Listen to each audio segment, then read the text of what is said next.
What's up, everybody? Welcome back to another episode of Rams Brothers. I'm your host, Dean, and I'm joined, as always, by my brother and the other great host of this show, Nick. And Nick, we're talking about some coaching vacancies that have been filled as of recent and some more prospects coming off of our really fun episode last week where we were talking about a ton of prospects we feel like could fit in rounds 1 through 3. So a continuation of that. But first and most importantly, how are you, my good brother? I am great. The San Francisco 49ers are not Super Bowl champions, which has just filled me with joy for a lot of days. Why do you not know the overtime rules? It feels like Andy Reid and that entire coaching staff all throughout the week were preparing that Kansas City Chiefs team for an overtime situation, hypothetically. But the San Francisco 49ers, they want the ball third. It's coaching. It's a lot of different things, and it's now going to go down to the reputation of Kyle Shanahan as to where it's 3 times now he's not able to finish the big game. I don't think 3 is fair, to be honest with you. I think 2 is fair. The 28-3 Dan Quinn one should not be on him, to be honest with you. Yeah, fair. But also, he had to go up against Patrick Mahomes, who's probably going to go down as the greatest quarterback of all time. Yeah, in both of those. So Shanahan's a great coach. I know whether I feel like he did know the rules. I don't know. It just feels weird. It feels like an excuse. 2 things. Extraordinarily happy that San Francisco lost and collapsed and choked once again in the Super Bowl. But second, having to not play Patrick Mahomes in the 2021 Super Bowl, perhaps a blessing in disguise. And also a situation that I wanted to present itself again in a Super Bowl. Hopefully Rams versus Chiefs. We could see a rematch of that incredible game where it was 46-41, but with Matthew Stafford versus Patrick Mahomes. Also a guy that Mahomes has said he's idolized and has watched growing up and has based a lot of his game after. So I would like to see that from a head-to-head quarterback standpoint instead of Brock Purdy versus Patrick Mahomes. But we'll see. Hopefully it presents itself soon. That would be awesome. We would totally take that. Us in the Super Bowl is great. I am so happy we didn't have to face them in 2021. You're absolutely right. Yeah, that was huge. It was a huge reason why we have the Lombardi. I couldn't stop thinking about it the entire game. So as the coaching updates continuously unwind, the Rams are filling some staff vacancies, and we just saw today that Jake Peetz is on his way to the Seattle Seahawks. So kind of following along the lines of Shane Waldron, who is now the offensive coordinator with the Bears. So Jake Peetz, he signs with the Seahawks as their pass game coordinator. So from the specialist with the Rams to coordinator with the Seahawks. So a little bit of a promotion there for Jake Peetz. Again, following the Shane Waldron mold of being able to go from a coordinator position or an analyst to a coordinator position or a specialist. And now he's able to kind of get an opportunity with the Seattle Seahawks. So interesting there, something to kind of keep an eye on, see how Seattle's offense kind of continuously progresses. Giff Smith was the big hiring for us. He replaced Eric Henderson to be the defensive line coach and run game coordinator. Sean McVay convinced him to stay in Los Angeles from the Chargers. He was the interim head coach. And this is a hire that I felt like was directly correlated with Chris Shula's growth as the defensive coordinator. It entirely relies on the pre-existing relationship that Sean McVay had previously established with Brandon Staley.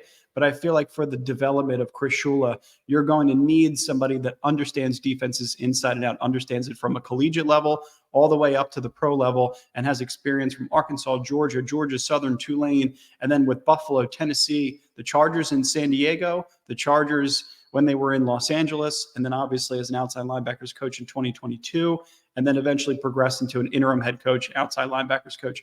So a guy that has been well on his way, and it feels necessary when you lose some key staff members like Raheem Morris and Jimmy Lake and some of the other defensive minds that have walked out of the building in the last couple of weeks. Yeah, it's smart to have somebody like it's great that they felt strong enough to hire with Shula. But to bring like somebody a little bit from the outside, didn't have to move far. Giff Smith, honestly, I thought did a really good job as the interim head coach for the Chargers outside of that one Raiders game where they got absolutely pummeled, where they gave up like 50 points in like the third in within 3 quarters. And just also, it's not shocking to me at all that the Seattle Seahawks took another one of our coaching staff people because it feels like that happens almost once a year. Yeah, Raheem Morris was a finalist for the head coaching job, it felt like, and they were interviewing some other staff members as well. So you take all those things into consideration. Then Giff Smith, like, and you look at some other personnel members from the Chargers, you look at a Joey Bosa, you look at a Khalil Mack, some other guys on the defensive line who I feel like have kind of overstayed their welcome for the Chargers or are kind of on an expiring contract. We feel like we could kind of reposition and maybe get that player in the building for the Rams.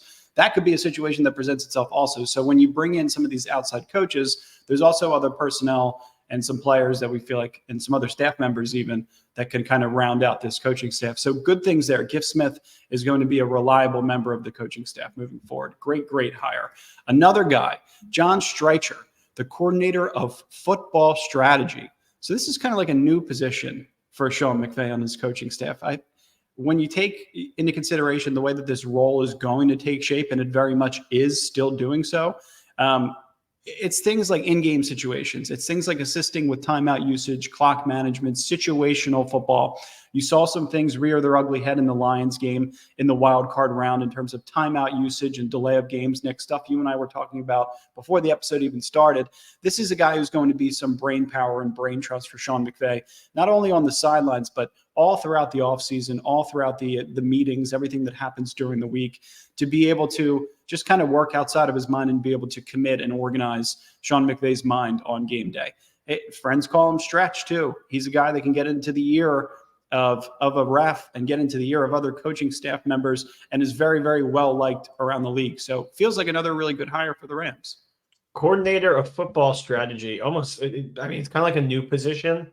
It's somebody that seems to be like running the numbers. Like you said, we talked about the wild card game, and before the episode, and I just mentioned that Sean McVay really likes to, if he foresees the delay a game, he is running to the refs, sprinting, as we've seen, like running to call the timeout, because he'd rather have the lose the timeout than take the delay a game or take the penalty or whatever. And I wonder if this guy is kind of going to step in, and if this was a Sean McVay hire, or if this was like a higher up hire where it was like, we want somebody that's going to kind of be able to come in and control our timeout usage. Because what happened in that Lions game, Lions get the ball back and they get to ice the game with a single first down. So, and the game's over because we had one timeout left, and that timeout usage kind of ended up biting them in the ass. So this one is probably the most interesting of the hires to me so far, because something about it does feel like it could have been not a McVay decision to bring in this person. Yeah, and even if so, if it wasn't a McVay decision and then he met with him and signed off on it and agreed, that's all good things for a 38-year-old coach to still be able to be, not stubborn in your ways, not arrogant, but can take some outside criticism, especially in-game strategy on game day, which has always been important for Sean McVay. He wants to be able to better organize himself and focus on calling plays and executing his offense. So it can't be a bad thing. Rams lost some coaching fellows. KJ Black was a coaching fellow. It's a term that we laugh about, but he went along with Raheem Morris to Atlanta. So this could be a part of a vacancy being filled.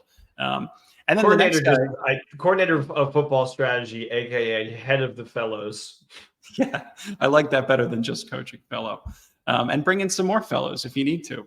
Bring in Andrew Whitworth to consult with the offensive line. Bring Mike Munchak back. We talked about that in previous years. Chili Davis is the next one, the special teams assistant that was just hired from Kansas State. He's hired as the special teams quality control coach from Kansas State. He's going to be the special teams assistant, replacing Jeremy Springer, who was promoted and just became the Patriots special teams coordinator. So we're keeping Chase Blackburn, so there's no confusion. Chili Davis is just coming in and helping as a special teams assistant. But Kansas State special teams, if you go look over the last 5 years, has been a juggernaut.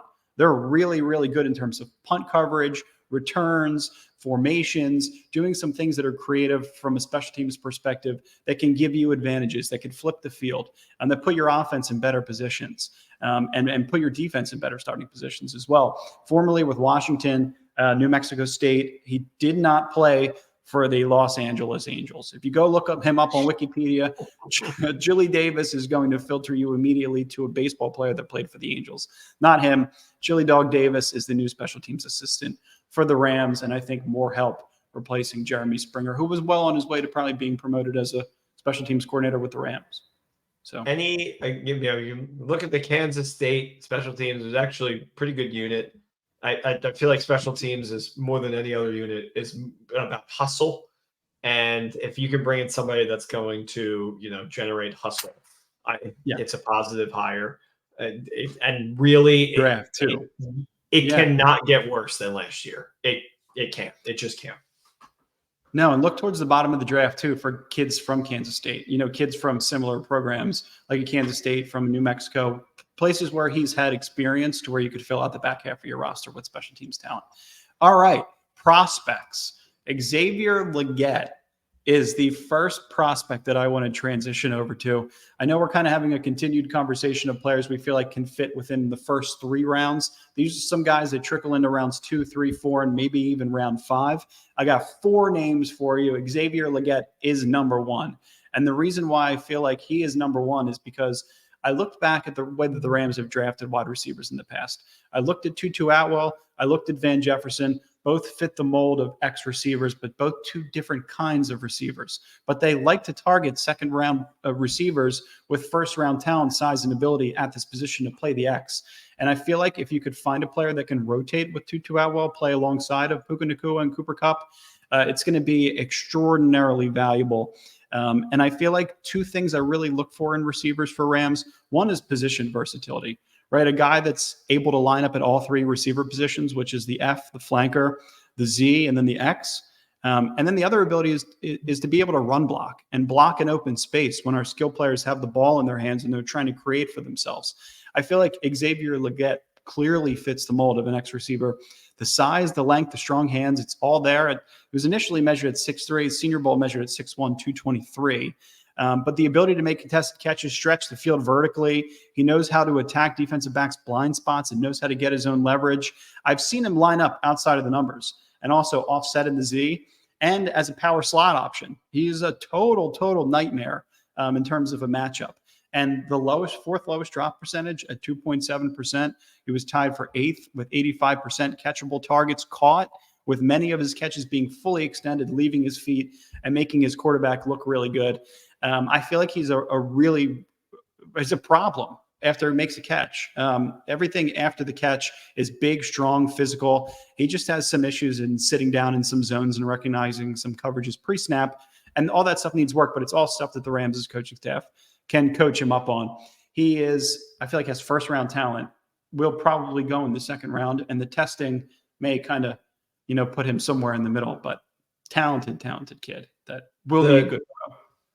The yak, yards after catch, I think the Rams have probably the most, if not, it's absolutely up there. It seems like their receivers are all about, Puka and Cooper and the Robert Woods back in the day, and then even Demarcus Robinson. A lot of it was catching it and then having set up blocks for you already, and then being able to make moves with your feet. And I think he absolutely fits in that. I also think if they're not going to re-sign Demarcus Robinson, exactly, this is a good pick. But it's probably better to go younger. But Demarcus Robinson had a stretch where he scored a touchdown in like 5 games in a row last year. Yeah, he was a really great receiver and fit into the role. Outside of that, like weird Giants game where I think he fumbled or had like a ball that was like supposed to be caught, made it turned into an interception. Everything I saw from him was great, but he was also a rent a guy. So if you're going to get somebody like Xavier to bring him in to be like automatically, in the rotation, I'm all for that, especially if you can get him in the 2nd round. Yeah, and you know what? Maybe next year you look to bring in a Tutu Atwell replacement if you don't re-sign him because he's going into the last year of his contract. And then you have that other X receiver already in the building. And then you could bring in another player like a Brandon Cooks, who would be a free agent, more of a field stretcher, smaller player that can help to fill out that wide receiver room. Get him in the breakfast club. It doesn't matter who it is. I feel like any receiver who's drafted by the Rams early on can improve drastically year over year. I feel like Tutu Atwell is probably the best example of that. Although we still wish he was a little bit better than he currently is. It's funny. I remember in the Lions wild card game, I was sitting there and my friend was like, I haven't really heard Tutu's name called, and then Tutu Atwell touchdown like immediately after. It was hilarious. Tutu Also, is the huge. Breakfast Club, I think that's more of an exclusive group than like I don't think anybody can just ask and they're invited. No, yeah, and shout out Tutu. The final week of the season too is he showed up in a big spot for Carson Wentz. But yeah, you're right. Like it's a very very exclusive club. You got to be part of Nine and Dime and Puka. I feel like that is the club. It's those three guys, and that's probably it. So, and I bet Puka really they were probably reluctant to let him in at first. Yeah. Well, speaking of Puka, let's talk about a player that Puka Nacua follows on Twitter and Instagram. This is another player from BYU, and it's a player in Kingsley, Suamataya, who I feel like at 6'4", 329 pounds. He's only 21 years old. He's a tackle prospect who has legitimate experience and success at both left tackle and right tackle. Immediately huge. Immediately that stands out to me. But it's not only that's going to impress people. It's the versatility over the last couple of years, but I feel like it's the speed at the combine that's going to freak some people out. When I watch him, I feel like it's very, very clear that he has the necessary range, the ability to redirect, the ability to stay a tackle and play on an island all by himself because of his athletic abilities. And from a technical standpoint, he shows exactly how good he could be with his burst and his quickness and his ability to get to his landmarks on combo blocks, and climbs with just sheer mass and force to uproot and wall off defenders. Like that's the kind of player that I want. It's the kind of player that plays with a mean streak, that is related to Penei Sewell's cousin, that could potentially thrive in a duo scheme. Maybe hasn't run a ton of it in college, but if there's any weaknesses in his game, it's probably in run blocking, and that's something that a duo scheme and double teams can help to kind of disguise a little bit. And with the Rams' future at tackle being completely unsure, especially a left tackle at Alaric Jackson, this is a player that you could bring in and immediately compete. He could immediately compete at left tackle. He could do things that Joe Newcomb never did and give Alaric Jackson a legitimate competition at left tackle. And then when Rob Havenstein wants to hang it up, here's a player that has played left tackle and is very, very comfortable at right tackle doing so, as he did in 2022 at BYU. So, this is a kid that, maybe Puka had Puka goggles on a little bit as I was scouting this player, but definitely a kid that could come in and help the Rams immediately. Yeah, Sewell's cousin.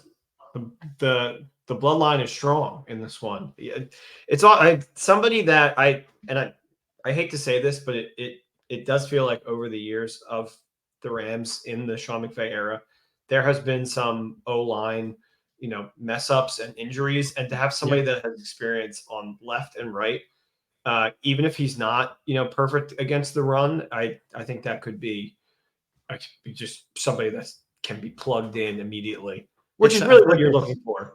It's a way to kind of find your future left tackle or right tackle without spending first round capital, without spending a top 10 pick or having to go spend a ton of money in free agency to do so, in bringing in like an Andrew Whitworth, a kid that you can kind of draft and develop.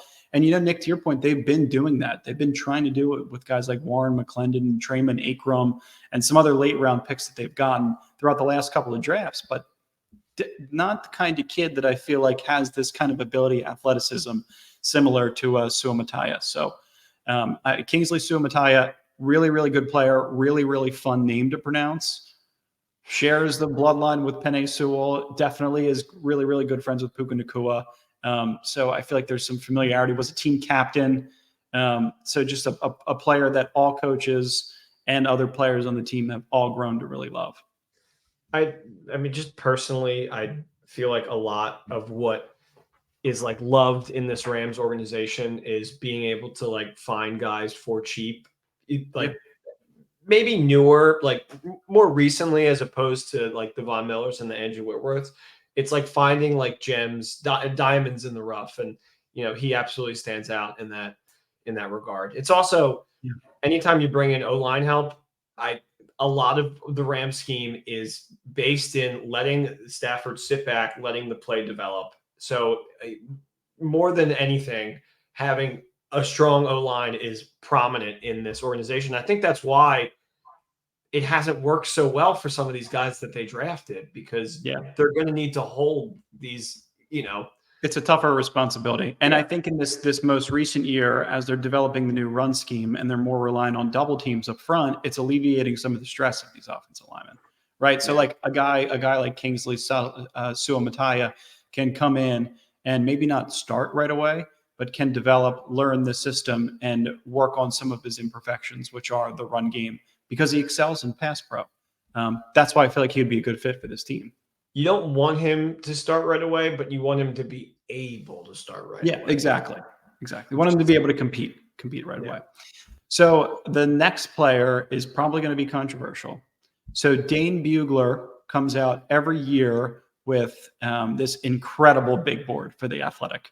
But right now there's 100 players that are ranked within his big board. I don't think his finalized big board is completely wrapped up yet. So he had 8 quarterback prospects in the top 100. The guy that we're going to talk about is not on this list. So Caleb Williams is the number 1 prospect. Drake Main is number 4. Jaden Daniels is number 8. JJ McCarthy is number 24. Bo Nix is 37. Michael Penix Jr. is 57. 88 is Spencer Rattler. And 100 is Michael Pratt. I originally was going to talk about Bo Nix. There are things about Bo Nix's game that I like a lot. And then I went back and I watched Jordan Travis. And I think the injury and FSU's inability to get to the Final Four for the college playoff took a little bit of joy and fun away from the season that Jordan Travis had. Like the mobility and escapability, everything that you would want to see in a modern day quarterback is there.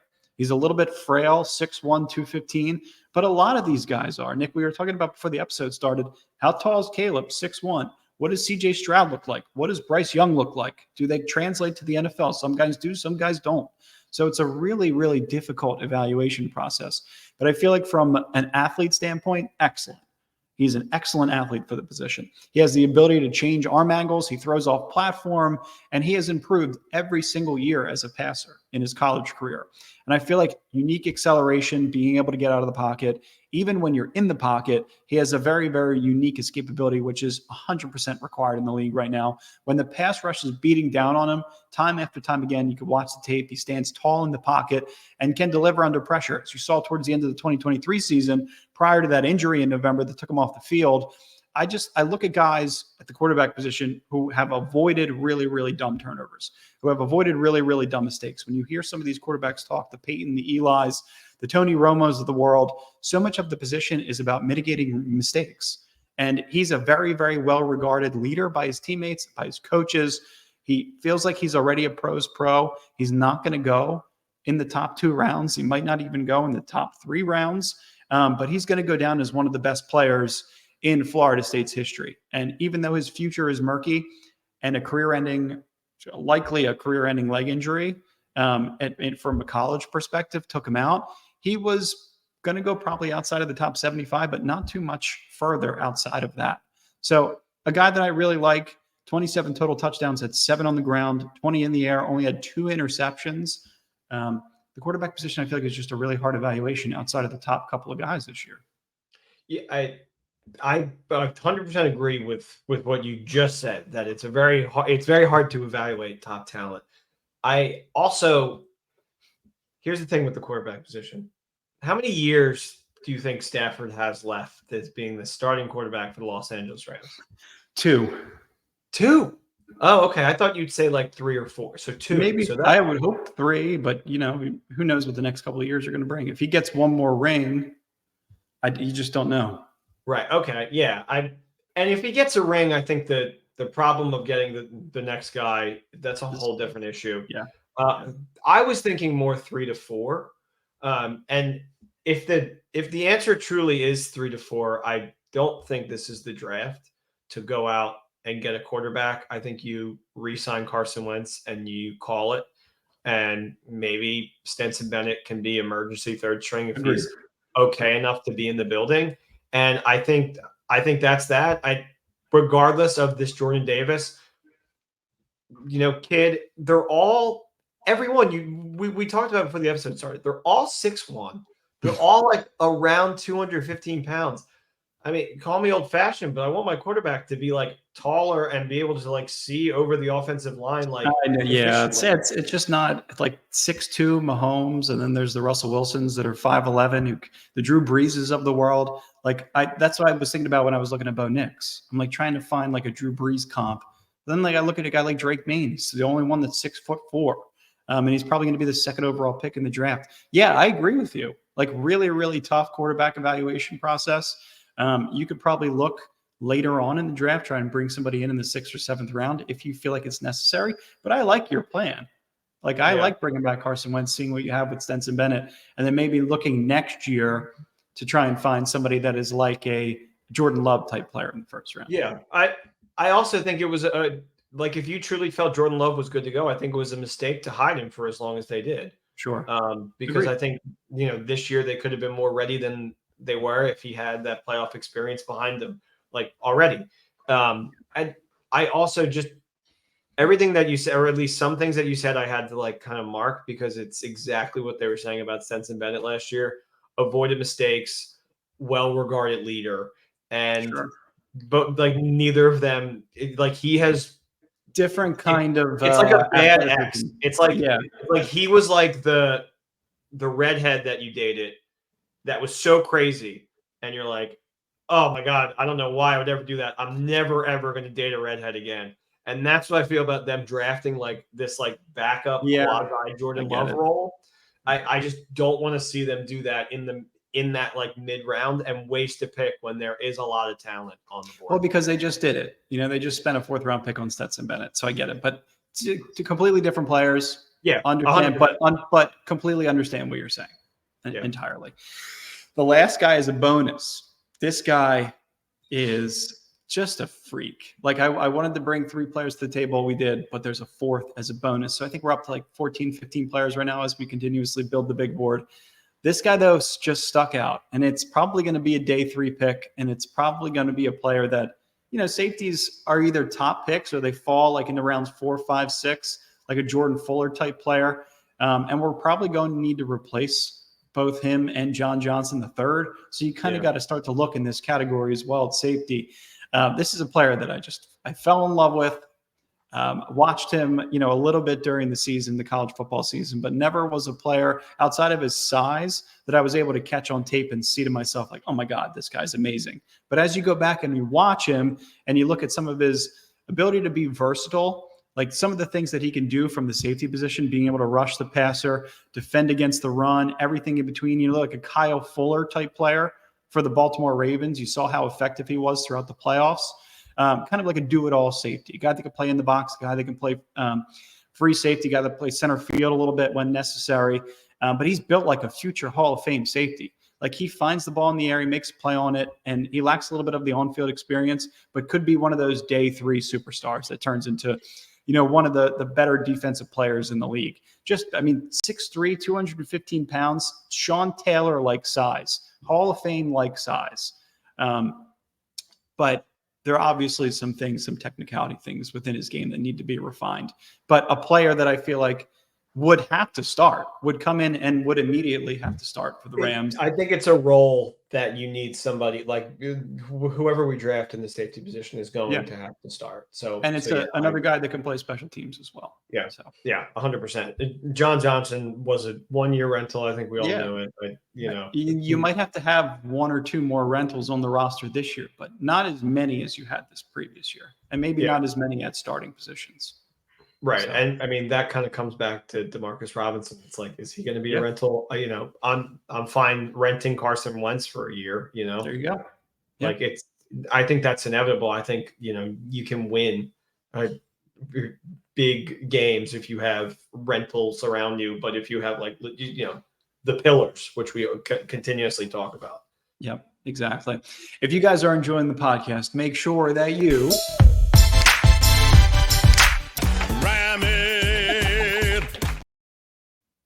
like and subscribe. What's funny? Always, go Rams. Go Rams, obviously. Jaden Hicks, 6'3", 215 pounds, is exactly the size of the quarterback I would, in my dreams. Just 2 inches taller. 215 though, slim. So Jaden Hicks standing right next to Matthew Stafford, exact same size, exact same height, exact same weight. So I see what you're saying. Yeah. I get it. The draft process, finding prospects, it's just being a scout is just so insanely difficult. But to be able to find some guys that we feel like fits this Rams' regime is a hell of a lot of fun. And we're going to have some more coming at you over the next couple of months. I just have that's a Raven vision that with like their second round pick or third round pick, the Rams select JJ McCarthy, and I let out a Tom scream from Tom and Jerry. Please don't. Can you give us one as we're signing off? The Rams select in the first round, 19th overall pick, JJ McCarthy from Michigan. Well done, you Looney Tune. Signing off. Go Rams. Step away from the camera. I wish you were closer to the camera. Why'd you go so far away? Because I thought it would blow everybody's, if somebody's listening on their drive home. Oh, go Rams. Talk to you guys soon. Peace.